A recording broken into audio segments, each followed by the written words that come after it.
নবী কি বানাইছে আগে, পাঠাইছে পরে। কথা কোন ঠিক কিনা? আদম থেকে আমার নবী, আবার আদম থেকে প্রকাশ হয়েছেন আমার নবী। আমার নবী থেকে কি আদম, আমার নবী থেকে কি আদম, আবার আদম থেকে আমার নবী প্রকাশ পেয়েছে। আমের আটি যখন রোপণ করা হয়, সেটার থেকে ভিক্ষির জন্ম হয়। সেটা থেকে কি এই বৃক্ষ থেকে রোপণকৃত আম আবার প্রকাশ কথা হয় কিনা? ওইটার থেকে যেটা রোপণ করা হয়েছিল সেটা প্রকাশ পেয়েছে। আমার নবী থেকে আদম হয়েছে, আদম থেকে আবার আমার নবী প্রকাশ পেয়েছে। আর জোরে বলি, আদম নবীকে আল্লাহ বানাবেন, আমার আল্লাহ বারে তাআলা মাটি দিয়ে আদম বানাবেন।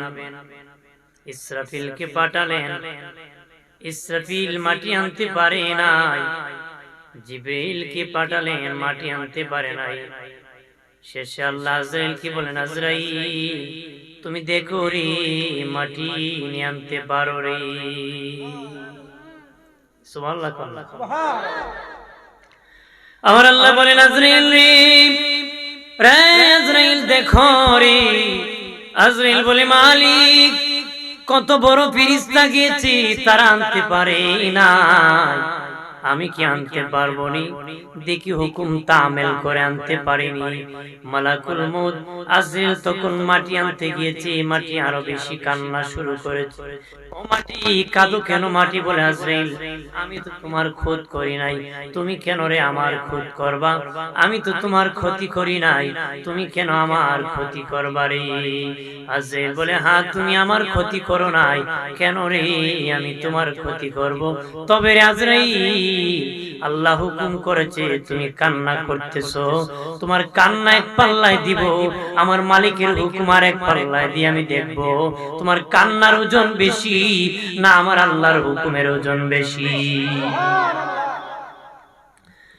ওজন দিয়ে আজরাইল বলে, মাটি রে মাটি, আমি দেখেছি আমার মালিকের হুকুমের ওজন বেশি।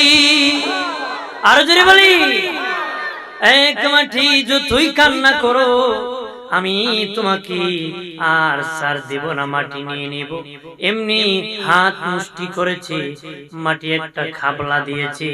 তাফসীরের কিতাবে এসেছে এক খাবলায় 40 মণ মাটি হয়েছিল।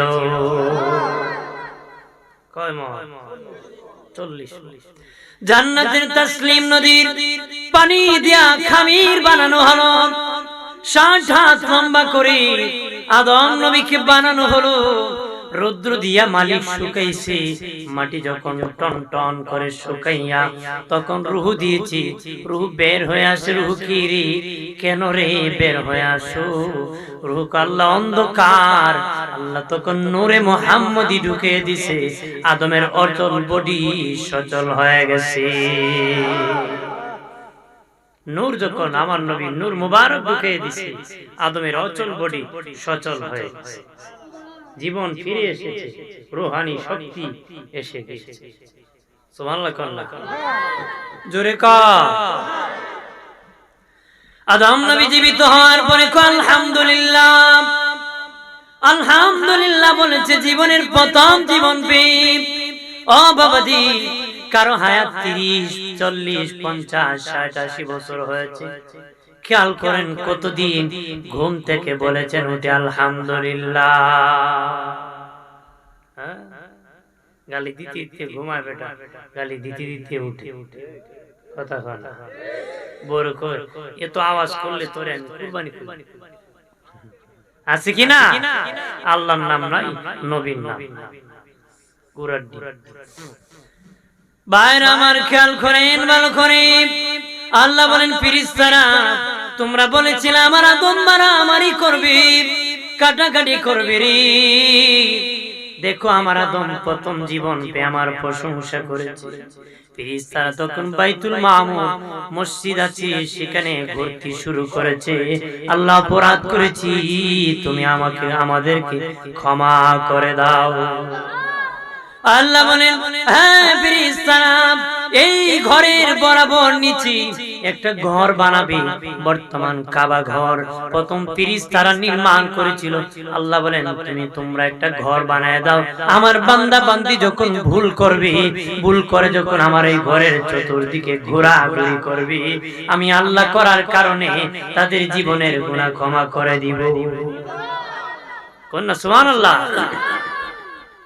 ভাইরা আমার খেয়াল করেন, ভালো করেন, আদম নবী জান্নাতে থাকেন। আল্লাহ বলেছেন আদম যা খুশি তা খাও, তবে ওই গাছের কাছে যেও না। ঠিক না? এই গাছের কাছে যেও না। ইবলিস তখন ধোঁকা দিল মা হাওয়াকে, আমাদের বড় আম্মা হাওয়াকে। আম্মা হাওয়াকে ধোঁকা দিল। বাম পাজরের হাড় থেকে আম্মা হাওয়াকে বানাইছেন বাঁকা হাড্ডি দিয়ে, বাঁকা হাড্ডি দিয়ে বানাইছে। এই জন্য নারীর তুলনায় পুরুষের পাজরের হাড় একটা কম। আমাদের আব্বা আদমের একটা হাড় খুলে নেয় বাবা আম্মা হাওয়াকে বানানো হয়েছিল। আম্মা হাওয়াকে বানানো হয়েছিল রে, মা হাওয়াকে ইবলিস ধোঁকা দিয়ে দিল। ধোঁকা কি? তখন আদম নবীকে বলল খাও, বলেছে কাছে না যাওয়ার জন্য। ফল খাইতে তো নিষেধ করে নাই, যখন খেয়েছি গায়ের জামা কাপড় খোলা শুরু হয়েছে। আল্লাহ কয় আদম আমার জান্নাত থেকে বের হয়ে যাও, আমার জান্নাত থেকে বের হয়ে যাও। মা হাওয়াকে 5টা পাতা দেওয়া হলো, আর আদম নবীকে 3টা পাতা দিয়ে লজ্জা স্থান ডাকা হলো। এই জন্য পুরুষ ইন্তিকালের পরে 3 কাপড় দিতে হয়, মহিলার ইন্তিকালের পরে 5 কাপড় দিতে হয়। আমাদের বড় আম্মার কাপড় যখন খুলে গিয়েছিল তখন 5টা পাতা দিয়ে ইজ্জত ডাকা হয়েছিল। আমাদের আব্বা আদমের 3টা পাতা দিয়ে ইজ্জত ডাকা হয়েছিল। এই জন্য মহিলা মারা গেলে 5 কাপড় দিতে হয়, পুরুষ মারা গেলে 3 কাপড় দিতে হয়। কন্যা সুবহানাল্লাহ। বাইরে আমার খেয়াল করেন, ভালো করে। অনেকে বলে আদম নবী নাকি গুনাহ করছে। কন্যা জোরে কর, আপনার কি মুখে ব্যথা হয় নাকি? সুবহানাল্লাহ, নাউজুবিল্লাহ কইতে কি সমস্যা? পেটে ব্যথা হয় নাকি? হ্যাঁ জোরে কর না, নাউজুবিল্লাহ। কার কার ঘুমে ধরছে হাত উঠান তো। সজাগ আছে নাকি? হ্যাঁ সজাগ আছে? সজাগ থাকবেন, ঘুমাবেন, ঘুমাবেন, বুঝে শুনে চলতে হবে। যেখানে সেখানে হাঁটাহাঁটি করলে চলবে, যেখানে সেখানে বসলে চলে নাকি? জোরে ক, বুঝবেন? এইখানে বসতে এটা রাজি না, জুয়া মারার উস্তাদ। কথা কথা আছে কিনা? দেখবেন বসে আছে, ফ্রি ফায়ার না কি ফায়ার খেলতেছে, মার মার আছে না, আসক্ত হয়ে গেছে, নেশা নেশা। নাউজুবিল্লাহ, জোরে ক। আমার বানের বাবাজি, ও বাবাজি, আদম নবী আল্লাহ কৌশল করে জান্নাত থেকে বের করে দিয়েছে। জান্নাতে রাখার জন্য আদম বানান নাই, দুনিয়ায় পাঠানোর জন্য আদম বানাইছি।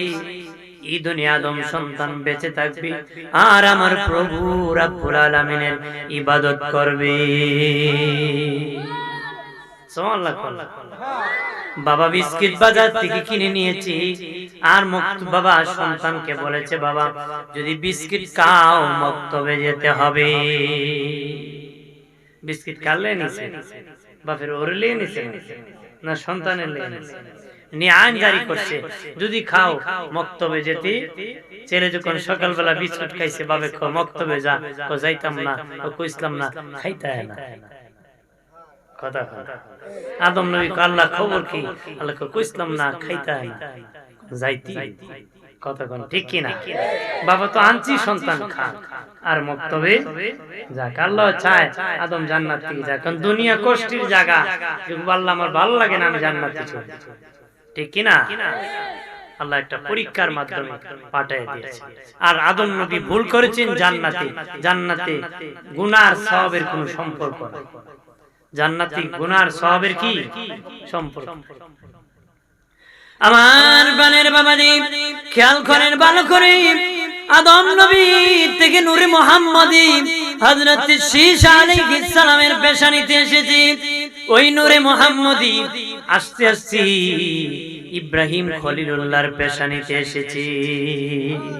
ইব্রাহিম নবী আল্লাহর কাছে দোয়া করেছিলেন, মালিক আল্লাহ মহানবী শ্রেষ্ঠ নবী নূর নবী রাহমাতাল লিল আলামিনকে কার বংশে জানি পাঠাও জানি না, তবে আল্লাহ গো আমি ইব্রাহিম খলিলুল্লাহ দোয়া করতেছি, ওই নবীকে আমি ইব্রাহিমের বংশে পাঠায়া দিও। দোয়া করেছেন আমাদের জাতির পিতা ইব্রাহিম আলাইহিস সালাম।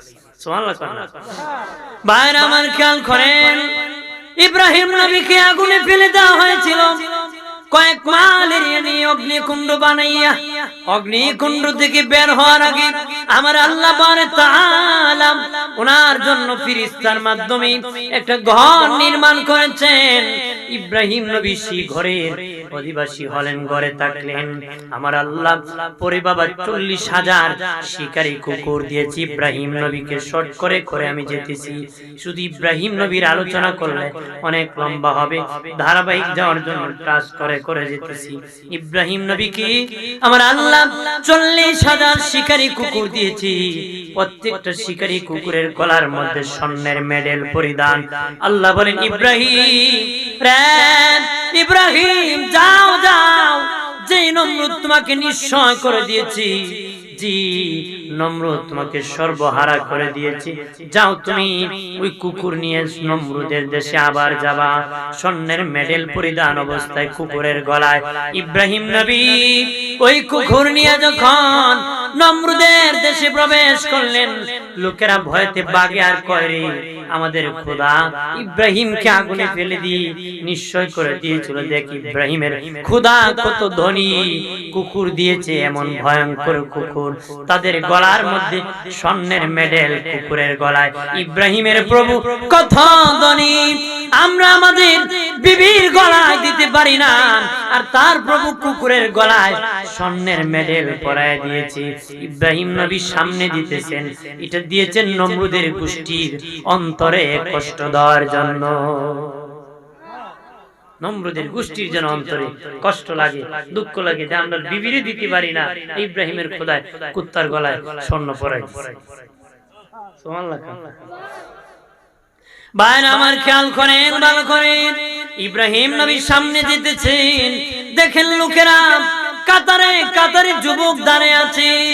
বললেন, রে যুবকেরা কি জন্য দাঁড়াইলাম? যুবকেরা বলে, জানো না বাদশার মেয়ে স্বামী পছন্দ করবি, এই জন্য আমরা দলে দলে দাঁড়াইছি, দলে দলে দাঁড়াইছি।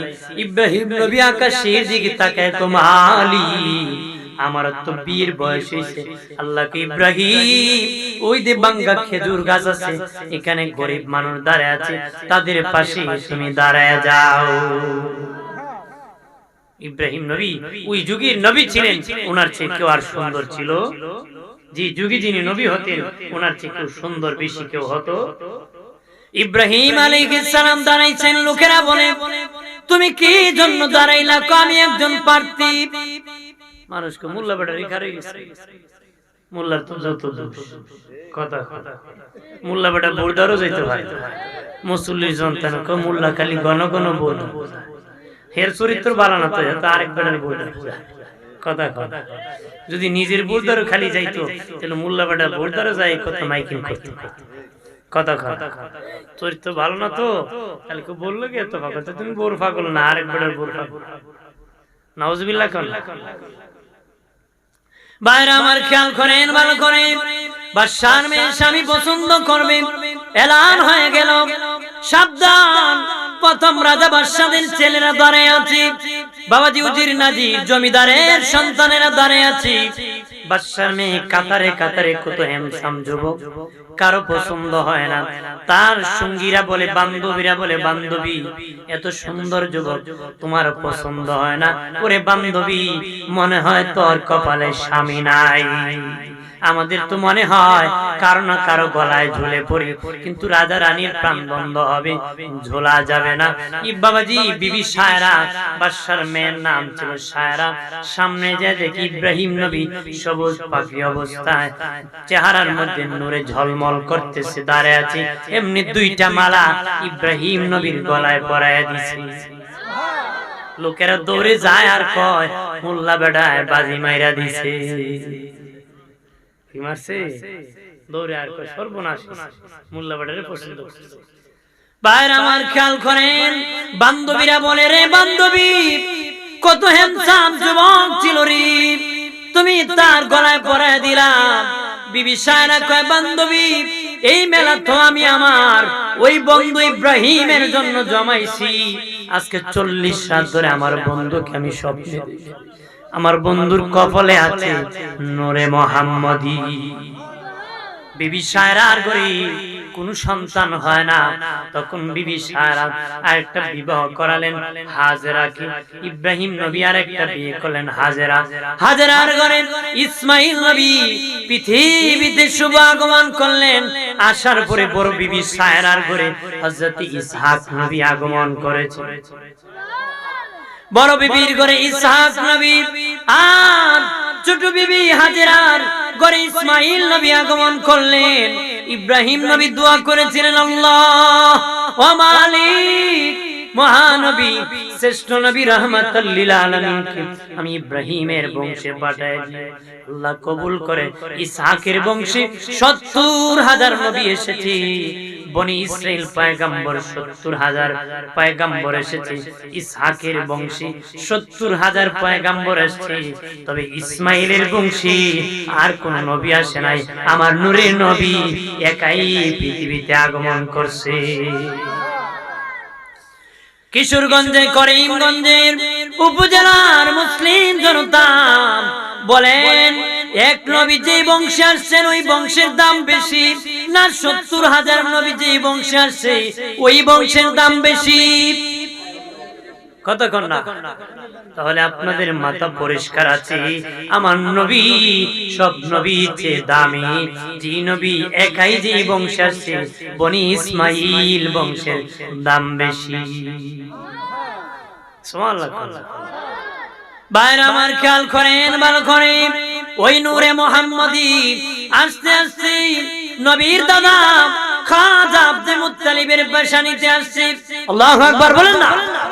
নবীর দাদার প্রথম একজন ছেলে ছিল, নাম ছিল হারেস। রাতে যখন ঘুমাইছি স্বপ্নে দেখে আল্লাহকে তাইয়্যিবা খনন করো, উনি বুঝে নাই। দ্বিতীয় দিন স্বপ্নে দেখলেন তাহেরা খনন করো, বুঝে নাই। তৃতীয় দিন স্বপ্ন দেখলেন আল্লাহকে আব্দুল মুত্তালিব জমজম খনন করো।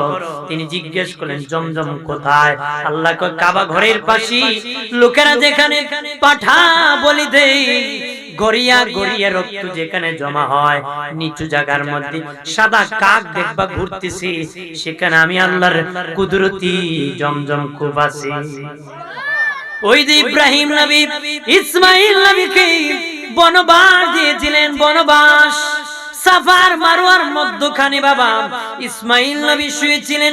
হাজেরা আলাইহিস সালাম পানি নাই বলে একবার সাফায় দৌড়ায় আর একবার মারওয়ায় দৌড়ায়। সাফায় গেলে মারওয়ায় পানি দেখে যায়, পাথরের রৌদ্রের তেজ যখন লাগে তখন দূর থেকে চকচক পানির মতন দেখা যায়। উনি পানি মনে করে একটা থেকে আরেকটা দৌড়াইতেছি। আসিয়া দেখি ইসমাইল নবীর পায়ের গোড়ালি দিয়ে জমজম জারি হয়েছে। উনি চতুর্দিকে পাথর দিয়ে কয় জমজম থামো থামো। আল্লাহর নবী বলেন উনি যদি এইভাবে না থামাইতো ওই জমজমের কূপের দ্বারা তামাম দুনিয়া জয় লাভ হয়ে যেত। ওই জমজম কূপ আল্লাহর নবীর আগমনের 200 বছর আগে পাথর আর বালু দিয়া জালেম বাদশা বন্ধ করে দিয়েছিল। আর আল্লাহর নবীর আগমনের আগে নবীর দাদার মাধ্যমে আমার আল্লাহ উদ্ধার করতেছে। আর জোরে বলি, নবীর দাদা বড় ছেলে হারেসকে নিয়ে যখন খনন করতে গিয়েছি, লোকেরা বেরিগের সৃষ্টি করে কয় আব্দুল মুত্তালিব এখানে আমাদের পবিত্র জায়গা, তুমি কেন রে খনন করতেছো? খাজা আব্দুল মুত্তালিব কয় 3 রাত ধরে আমার আল্লাহ স্বপ্নে দেখাইছে জমজম কূপ আছে, সেখানে আমি খনন করব। কয় না না আব্দুল মুত্তালিব খনন করতে দিব না। উনি কয় আমি এক কওমের নেতা, কঠিন প্রতিবাদ করব। কয় ঠিক আছে খনন কর আব্দুল মুত্তালিব, যদি জমজম কূপ না পাও তোমারও কঠিন বিচার হবে। উনি খনন করতে করতে হঠাৎ করে দেখে পানির নহর জারি হয়েছে। আল্লাহু আকবার বলে আওয়াজ দেওয়া শুরু করছে। আরববাসীর এখনো স্বভাব ভালো সংবাদ পেলে আল্লাহু আকবার বলে, আর আমরা যদি ভালো সংবাদ কয় বাম্পার লাগছে, কথা হয় না কি না, লাগিয়া গেছে। আল্লাহর নাম নাই, শুকরিয়া নাই, আরববাসীর এখনো স্বভাব ভালো সংবাদ পেলে আল্লাহু আকবার বলে আওয়াজ করে। খাজা আব্দুল মুত্তালিব আল্লাহু আকবার বলে আওয়াজ যখন শুরু করলেন, লোকেরা আসিয়া দেখি বাবাজি পানির নহর জারি হয়েছে। ডাকিয়া আব্দুল মুত্তালিব, তুমি একা মালিক না আমরা মালিক? কি কয়? খাজা আব্দুল মুত্তালিব বলে, না না, আমার আল্লাহ 3 রাত ধরে আমাকে দেখাইতেছে আমি একাই মালিক, মানি না। খাজা আব্দুল মুত্তালিব কয়, ঠিক আছে, ঝগড়া করে লাভ নাই, সিরিয়ায় যাব, একজন গণক মহিলা আছে তার কাছে যাব, দেখব সে বলে দিবে কে জমজমের মালিক। চলো সিরিয়া, কই যাব? লোকেরা লোক নিয়ে ঘোড়ার পিঠে চড়ে সিরিয়ার দিকে রওনা হলেন।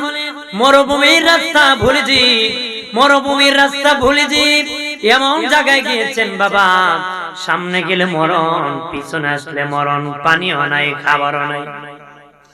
তখন কি করবেন?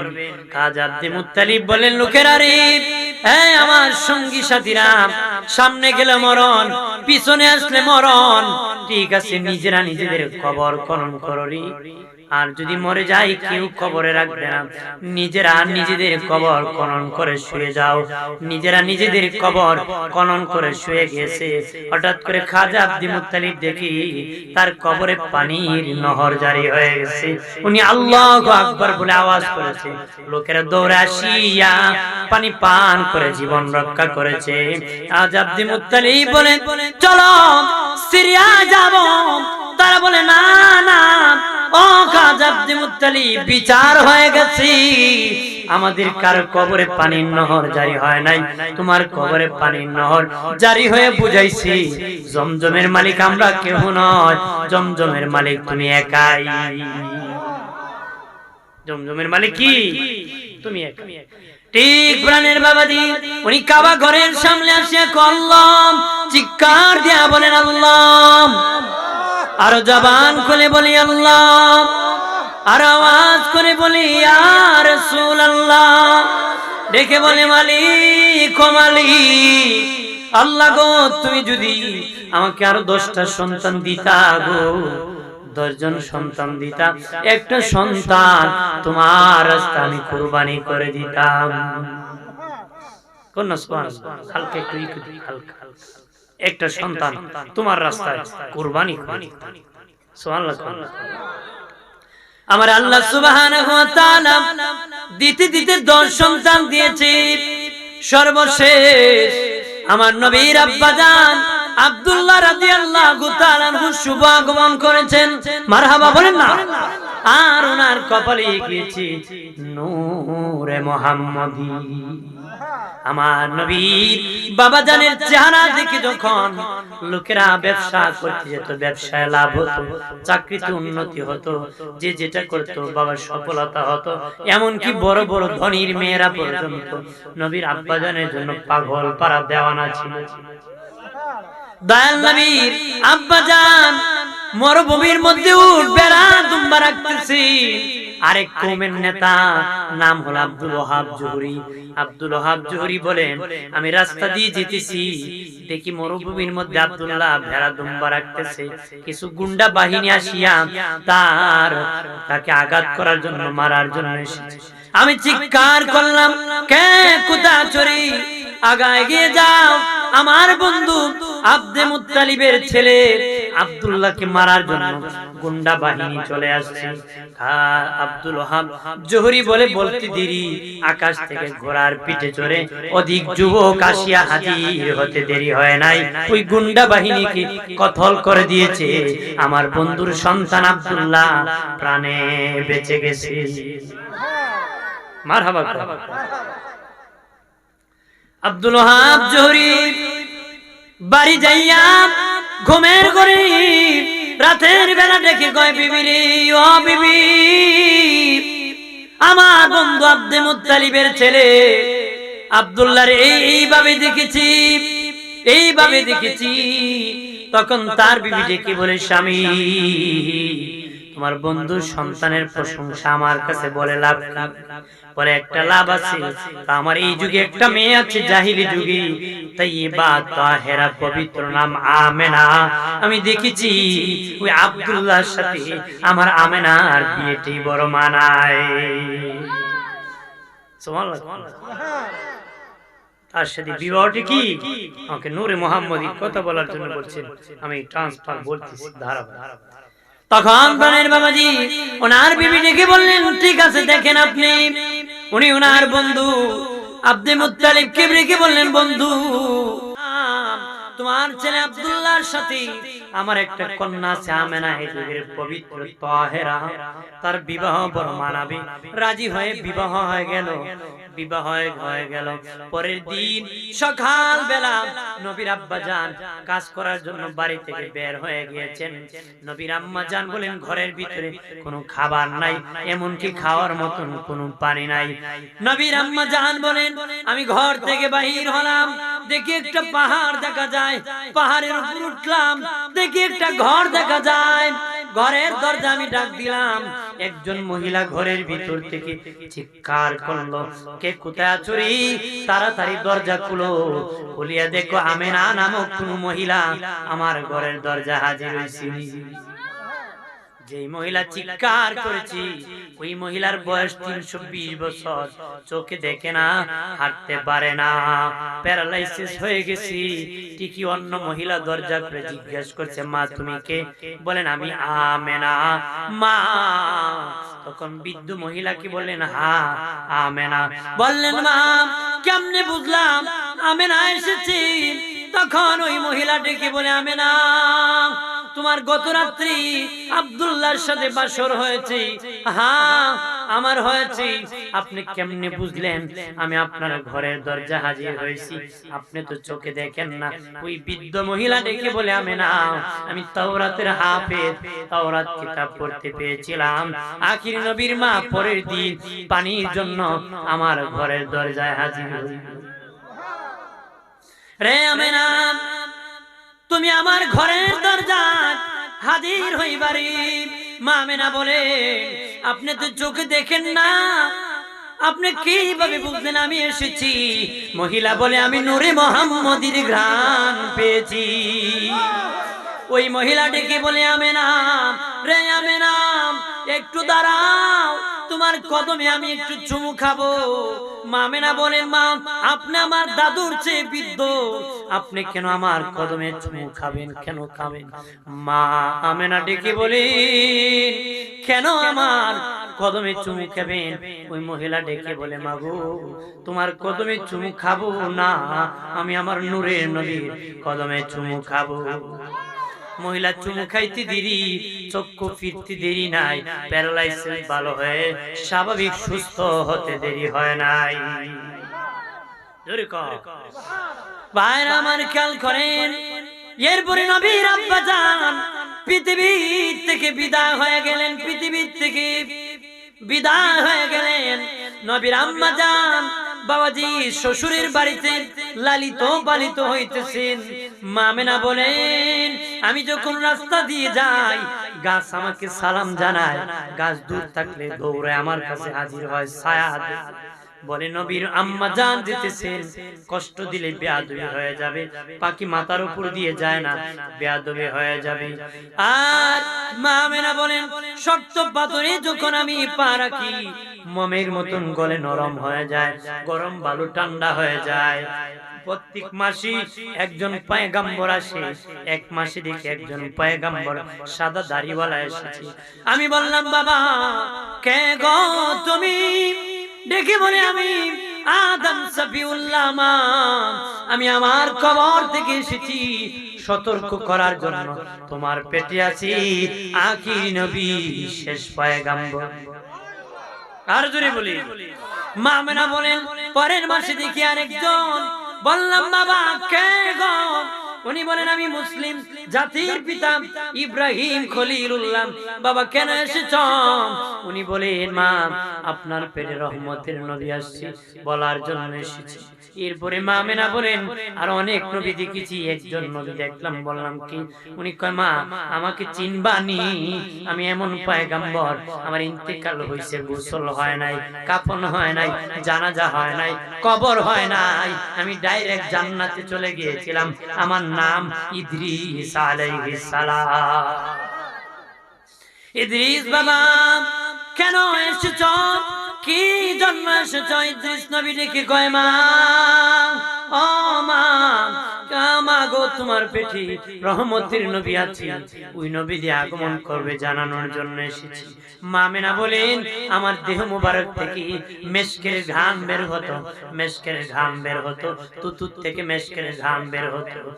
আর মক্কার লোকেরা নবীর দাদার কাছে বিচার দিয়েছে, ও খাজা আব্দুল মুত্তালিব, তোমার ছেলে নাই, ছেলের বউ কেমন গান পরে বের হয়, রাস্তাঘাট গানে মুখরিত হয়ে যায়, এটা তো লজ্জার বিষয়।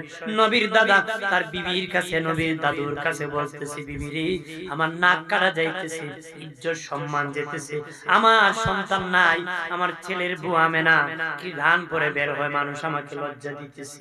তখন নবীর দাদি ডেকে বলে, স্বামী আমিও আপনাকে বলার জন্য অপেক্ষা করতেছি, কি খবর? কয় আমেনা যখন গোসলখানা থেকে বের হয়, আমি যখন গোসলখানায় গোসল করতে ঢুকি, তখন দেখি গোসলখানাটা মেশকের ঘানে ভরপুর হয়ে থাকে। আর যদি বলি তখন কি করি? তখন খাজা আব্দুল মুত্তালিব বলে, বিবিরে আমেনাকে ডাকো। মা আমেনাকে ডাকা হলো, মা নাক কাটা যাইতেছে, কেমন গান পড়ো গো। নবীর মা ডেকে বললেন, মা আমেনা ডেকে বলে, আব্বাজি আমি কোনো গান পড়ি না, কোনো গান পড়ি না, আমাকে প্রত্যেক নবী বলতেছি আমার পেটে নাকি নবী শেষ নবী আছে।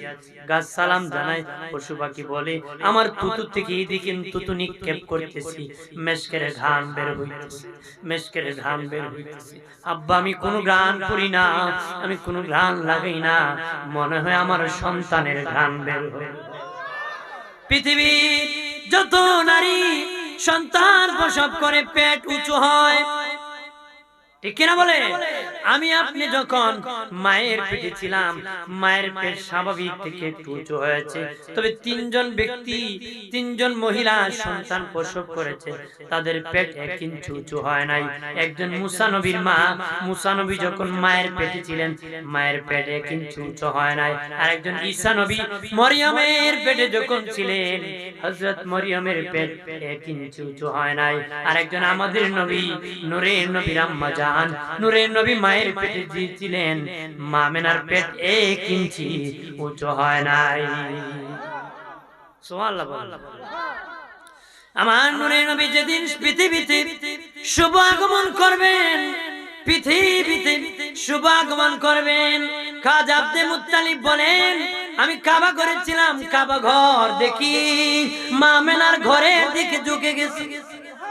আর যদি বলি খাজা আব্দুল মুত্তালিব বলেন আমি তাকায় দেখি কাবা ঘরের মূর্তি সেজদায় পড়ে গিয়েছে, 1000 বছরের অগ্নিকুণ্ড পানি নিভে হয়ে গেছে, পানি হয়ে গেছে, নিভে পানি হয়ে গেছে। শুকনা গাছ ফুল ফুটা শুরু হয়েছে, শুকনা জায়গায় পানি ভরপুর হয়েছে, ভরপুর হয়ে গেছে।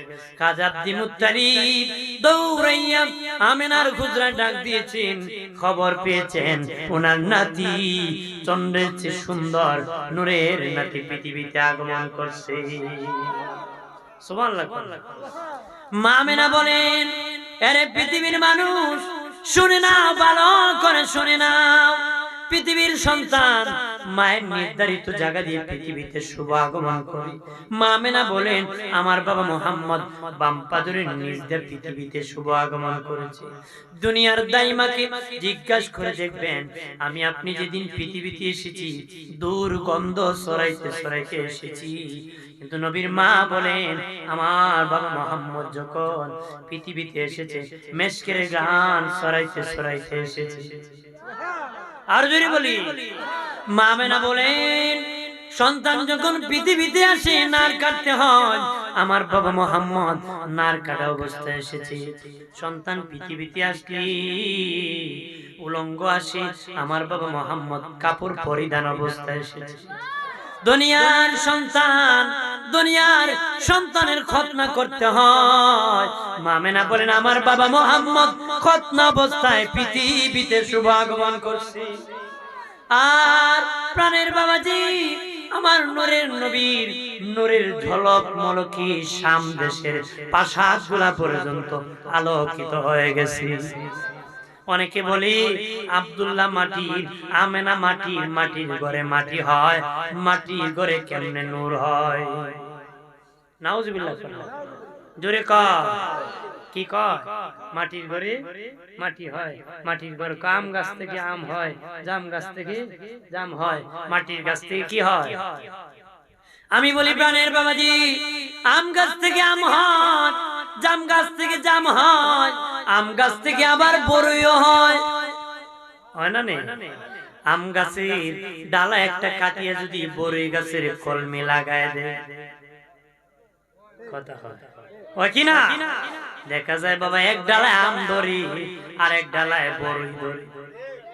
দুনিয়ার মানুষের মেধা দিয়ে যদি আম গাছের বড়ই গাছের কলমি দিয়া বড়ই ধরাইতে পারে, ওই মালিক তো ইচ্ছা করলে মা আমেনার ঘরে নূরের নবী পাঠাইতে পারে।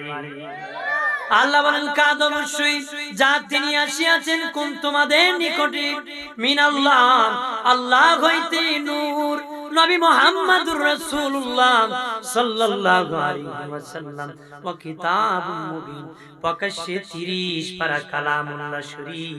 অনেক ভাই সাহেবরা ইখতিলাফ করে ওই নূর দ্বারা কোরআনকে বোঝানো হয়েছে। ভাই সাহেব আপনার ঘরে যদি তাফসীর জালালাইন শরীফ থেকে দেখে, ভাই সাহেব তাফসীর জালালাইন শরীফের জগৎ বিখ্যাত হাফিজুল হাদিস আল্লামা ইমাম জালালউদ্দিন সুয়ুতী, যিনি 2 লক্ষ হাদিস মুখস্থ জানতেন, উনি তাফসীর করতে নূর দ্বারা বুঝাইছেন।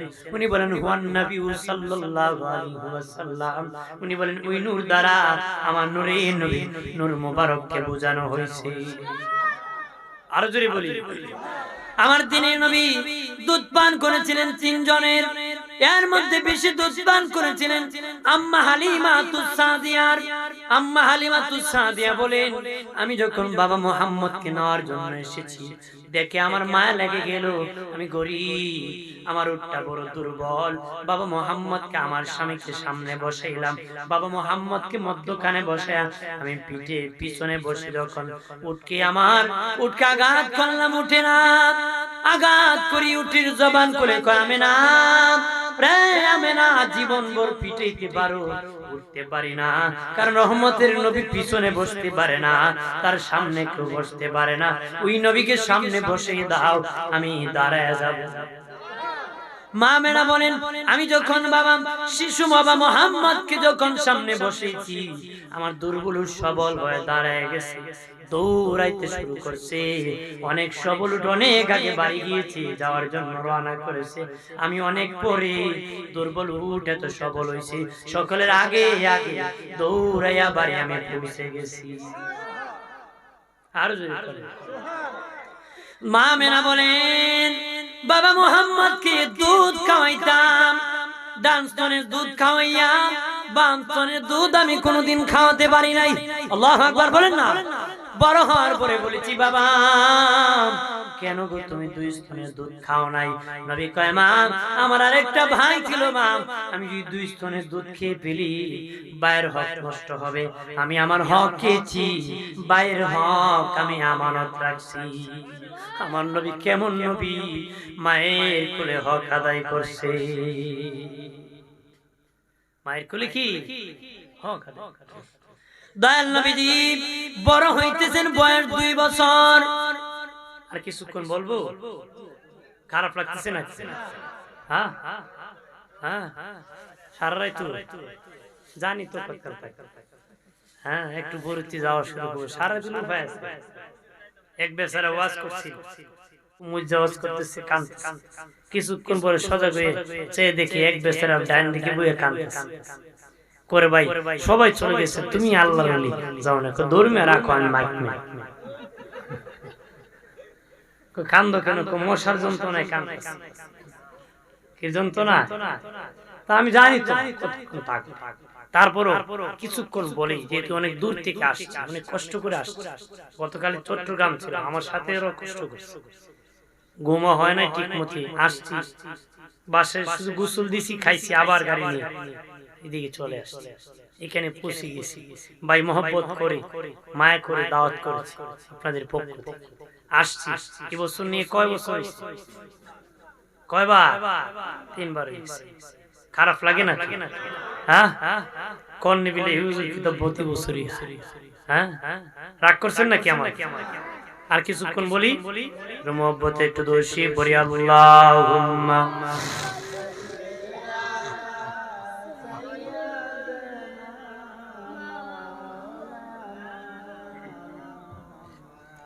জুড়ে পড়েন না সবাই, এই তো মানুষ, জবানটা খুলেন না, তালা মারেন না।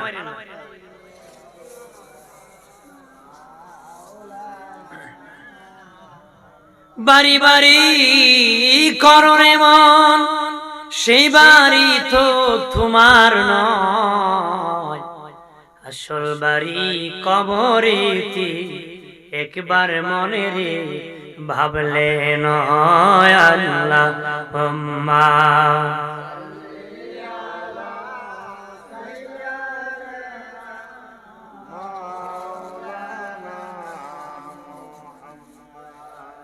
ওয়া আলা আলি।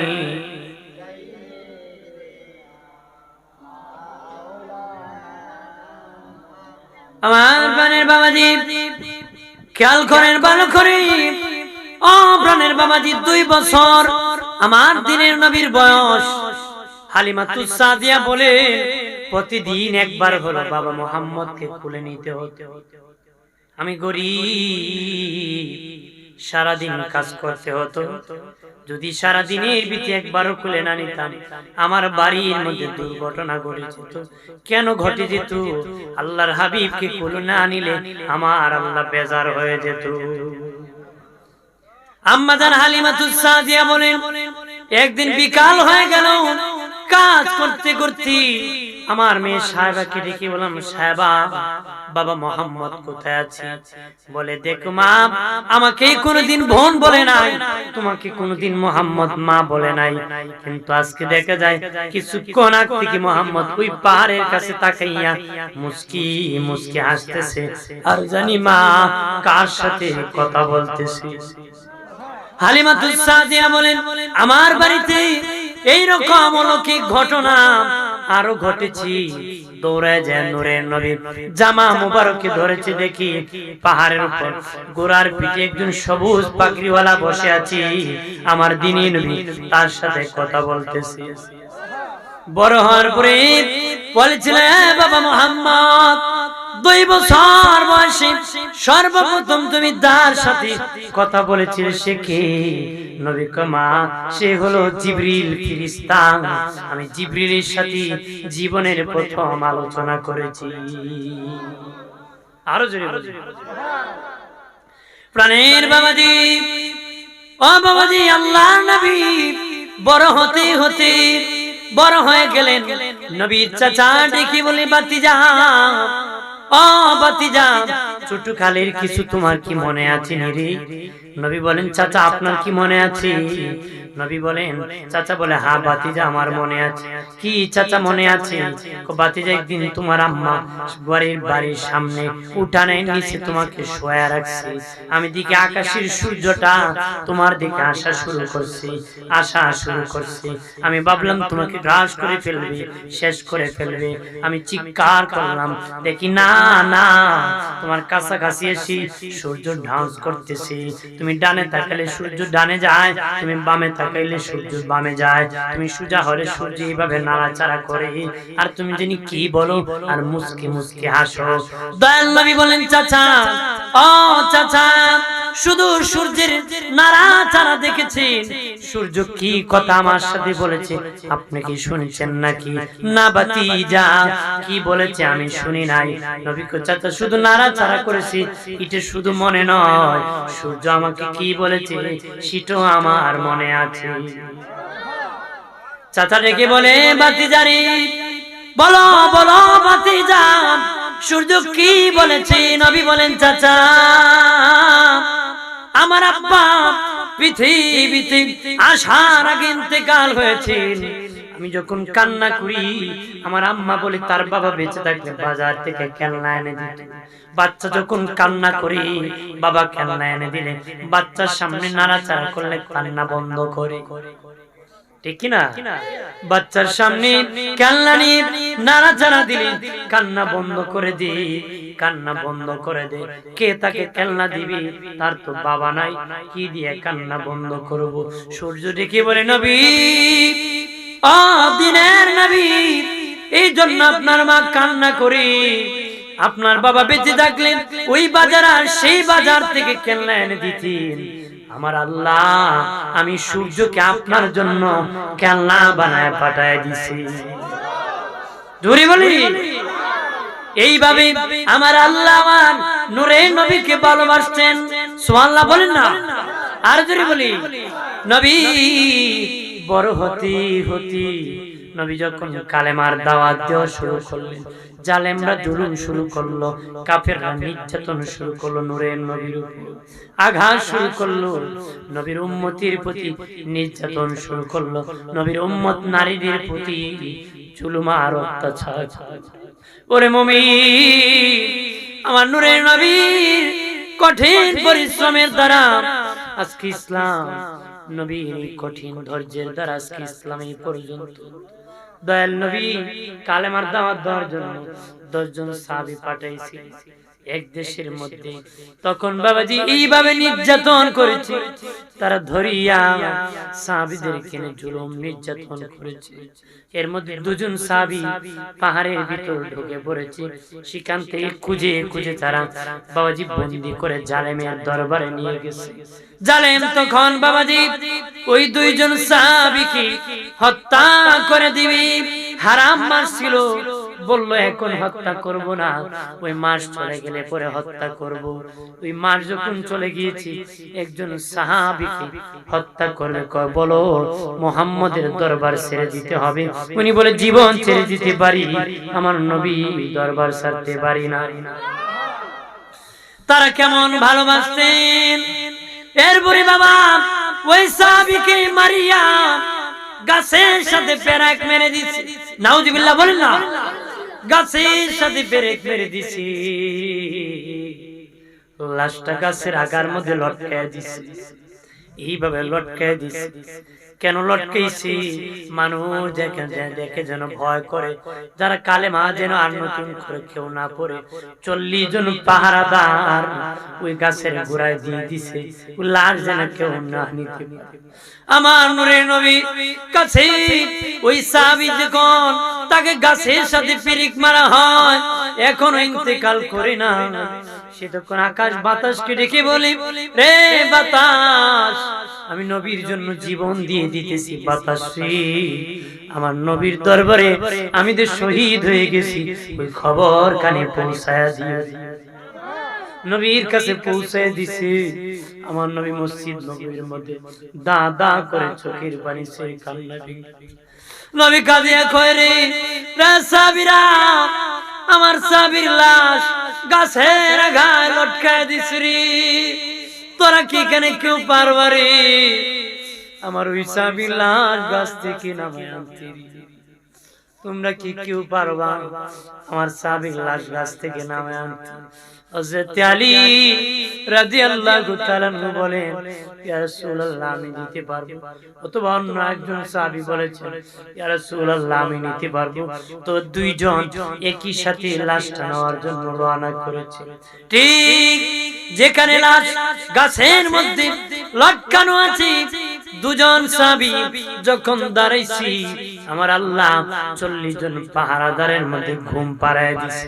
তারা ঘুমাইতেছি, 2 জন সাহাবী গাছে উঠিয়া ওই লাশ কানে নামাইয়া কাঁধে উঠাইয়া যখন হাঁটিয়া হাঁটিয়া যাইতেছে, তাদের ঘুম ভেঙে গেছে। উঠিয়া দেখে লাশ নাই, তারা রাস্তার দিকে দৌড়ানো শুরু করছে। লাশ নিয়ে নিজে একা একা দৌড়ানো যায়, কাঁধে লাশ নিয়ে বাবা দৌড়ানো যায় না, দুজন লাশ নিয়ে দৌড়তেছে আর বলে আল্লাহ ও মালিক, প্রাণের আল্লাহ, আপনার হাবিবের সাবি লাশই ভাবে নির্মম ভাবে গাছে লটকে রাখছে, আমরা উদ্ধার করতে এসেছি, তারা আমাদের পিছন লেগে গেছে, কিভাবে আমরা বাঁচবো? আল্লাহ ইলহাম করে দিলেন, ওরে আমার দিনের নবীর সাহাবীরা, এই মুহূর্তে আমার নবীর সাহাবীর লাশটা তোমরা মাটির মধ্যে রেখে দাও, আমি আল্লাহ তার লাশ আমি রিসিভ করব। একজন এমনি মাটির মধ্যে তারা রেখে দিয়েছে, মাটি পেটি কবরের ভিতর লাশ ঢুকে গেছে। চিল্লায় বলে আল্লাহু আকবার। এইভাবে জীবন দিয়েছি সাহাবীরা, জীবন আল্লাহর রাস্তায় খরচ করেছে, জীবন দিয়ে দিয়েছে রে নবীকে ভালোবাসবা জীবনের চেয়ে। নবী নূরের, নবীর নূরের চেহারা দেখি সাহাবীরা জীবন দিয়ে দিয়েছে, আমার নবীর চেহারা দেখে দেখে জীবন দিয়েছে, নূরের চেহারা দেখি কালেমা পড়ে মুসলিম হয়েছে। আমার নূরের নবী, হায়াতুন নবী, জিন্দা নবী, এখনো উম্মতের জন্য কান্না করতেছে। সুবহানাল্লাহ বলি না?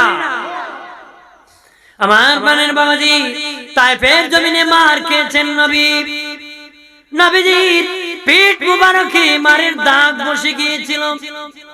একদিন আমার দিনের নবী মাঝে মধ্যে রাত্রি বসে কান্নায় ভেঙে পড়ে যেতেন।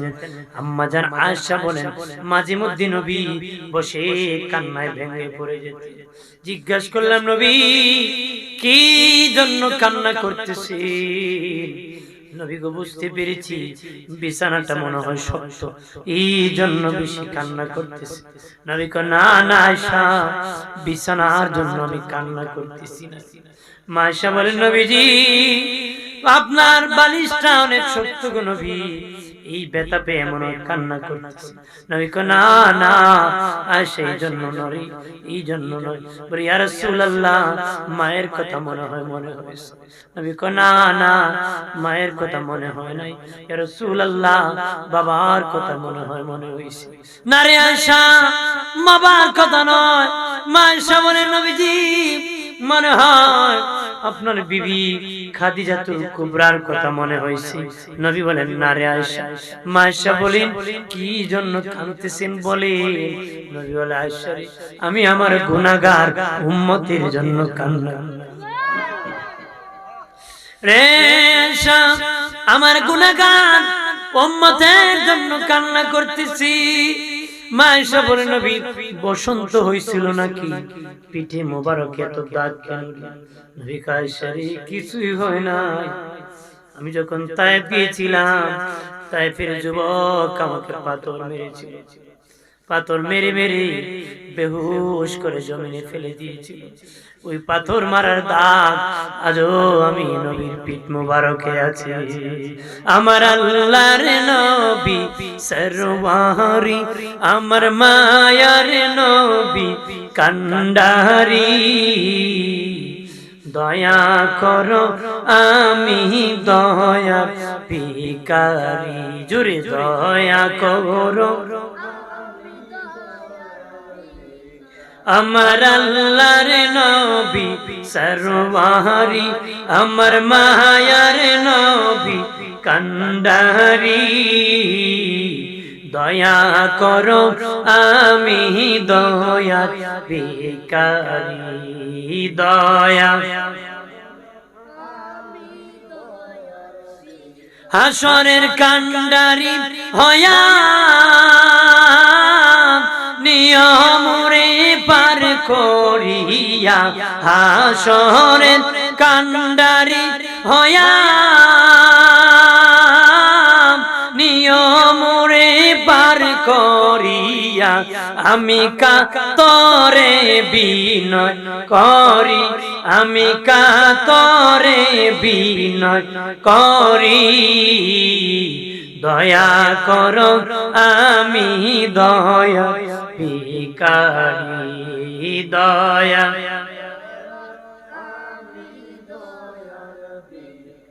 আমার বানের বাবাজি খেয়াল করেন ভালোভাবে বাবাজি, নবী ছাড়া উপায় নাই।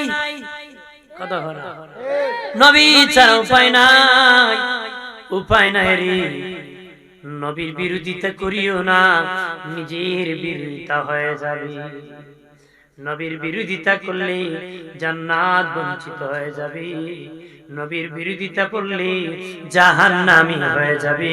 নবীর পক্ষে থাকলে আমরা আল্লাহর জান্নাতের মেহমান হয়ে যাবে। বার বাবা ঈমান নাই, তার শরম নাই। আল হায়াউ শুবাতু মিনাল ঈমান, লজ্জা শরম হলো ঈমানের অঙ্গ। কথা কথা, লজ্জা শরম ঈমানের অর্ধাঙ্গ। যার বাবা ঈমান নাই, যার শরম নাই, তার ঈমান নাই। আমার দেশের কত বক্তা বেহায়ার মতন কথা বলে, বেহায়ার মতন কথা বলে, লাগাম ছাড়া কথা বলে, কার সাথে কথা বলে খবরই রাখে না। ঠিক কিনা বলে? কার সাথে কথা বলে? কারণ যার কাছে যার মূল্য আছে তার সাথে কথা বললে মূল্য দিয়া বলে। কথা বলেন না বাবাজি? চাচার কাছে ভাতিজার যদি চাচা তার মূল্য থাকে, চাচার কাছে যদি ভাতিজার মূল্য থাকে, ভাতিজার কাছে যদি চাচার মূল্য থাকে, তখন ভাতিজা চাচার ব্যাপারে কথা বলতে সাবধানে বলবে, সুন্দরভাবে বলবে। আদবওয়ালা হালাল যারা যদি সন্তান হয়ে থাকে, বাবার কথা বলতে সাবধানে বলবি। যত হারামজাদা আছে বাবার বিরোধিতা করে, এই দেশে যত হারামজাদা আছে নবীর শানে গুস্তাখি করে। ঠিক কিনা বলে? আরে বাবাজি, হারামজাদারে খারাপ ভাষায় কথা বলে। ঠিক কিনা বলে? হারামজাদারা নবীর শানে কথা বলতে সতর্ক নাই। আলমারি আর রেলগাড়ি মার্কা, অল্প বিদ্যা ভয়ঙ্কর। জুতারে কয় আলমারি, কুত্তারে কয় রেলগাড়ি। কথা কোন ঠিক কিনা? ভাষা ঠিক না বাবা। এক মৌলবী বলতে বলতে বলেছে নবী নাকি সাংবাদিক ছিল। জোরে কোন নাউজুবিল্লাহ। বাবাজি কয়েকদিন পরে তো রাসূলের অর্থ খবর ডাক পিয়ন ছিল। কথা কোন ঠিক কিনা?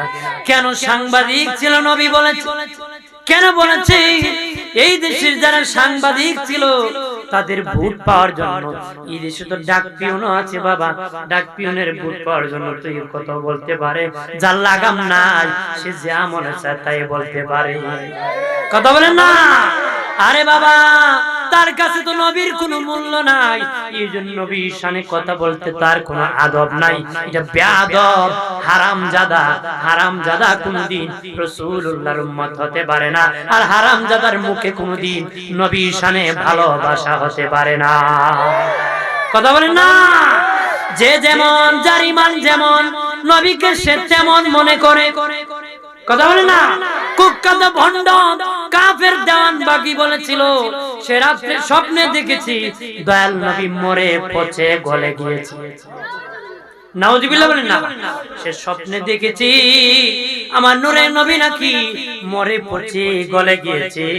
নবী বলেছেন সে দেখেছে, সত্যিই দেখেছে মরে পচে গলে গিয়েছে। নবী বলেন যে আমাকে যেইভাবে দেখবে তার ঈমানটা সেইভাবে। কুখ্যাত বন্ড দেওয়ান বাগির ঈমান মরে পচে গলে গিয়েছে, এই জন্য নবীর এইভাবে দেখছে। আমার দেশে যারা বন্ডরা, ওই বেদাতীরা নবীর শানে যখন বাবাজি সাধারণ ভাষা প্রয়োগ করে, তখন বুঝবা এর ঈমানটা সাধারণ, ঈমানটা ভালো না। যার ঈমান যেমন তার কথা তেমন, নবীর শানে তেমন। আর সাংবাদিক বলো নবীরে, আমার দেশের সাংবাদিক, হিন্দু সাংবাদিক আছে, খ্রিস্টান সাংবাদিক আছে, তাহলে কি ওরা নবীর সাথে তুলনা করেছে? বেয়াদব। আমার দেশে সাংবাদিক মিথ্যা প্রচার করে, সারাদিন গাঁজাখুরি কথা কয়। আছে কিনা? সব সাংবাদিক না, সব সাংবাদিক না, অনেক সাংবাদিক আছে বাবাজি মিথ্যা প্রচার করে, মিথ্যা কথা বলে। বাবাজি কোন নবী জীবনে কোনদিন মিথ্যা প্রচার করে নাই। কথা বলেন না? এই জন্য বলে দিই ও প্রাণের বাবাজি, আদব বল উম্মত থাকবা, নবীর আগে বাড়বা না। নবীর আগে বাড়বেন ঈমান চলে যাবে। নবীর শানে ভাষা ব্যবহার করেন, সাধারণ ভাষা প্রয়োগ করবেন না। নবীর শানে যেমন নবী তেমন ভাষা ব্যবহার করতে হবে। ঠিক কিনা বলে? ধর্মের নামে রাজনীতি আছে কিনা? ওয়াজ সাজাইছি কেন ওয়াজ করবো, আসিয়া করে বুট চায় কথা কথা। আরে বুট তো চাইবো রাজনীতির মঞ্চ, হ্যাঁ বুট দিলে নাকি বেচতে চলে, বুঝে বেচতে এর বাবা বানাইছে, ও যাইবো এর বেচতে যাইবো কথা কথা না। সাদ্দাতের মতন একটা বেচতে বানাই দিছে, হ্যাঁ এগুলা নোংরামি ছাড়া আর কিছু হতে পারে? আরেকবারটা তো কইছে আমাদেরকে ভোট দিলে নবীরে ভোট দেওয়া হবে, নবী তো ভোটে হইছে নাকি? নবী কি হয়েছিল? ভোটে হয়েছিল। এর মতন লোক ভোট দিলি কি আর না দিলি কথা কোন ঠিক কিনা? জোরে বলেন ঠিক কিনা? কত বড় কামে কইতে কইতে কয় এই যুগে যদি কোরআন না দিলই তো তাহলে আমার বাবার নামও কোরআন হতো। কত বড় পাগল ছাগল রে এই কথা কথা। নাউজুবিল্লাহ বলেন। আল্লাহ হেদায়েত নসিব করে বলে আমিন। জোরে বলেন আমিন। আসেন সালাম জানাই ইয়া নবী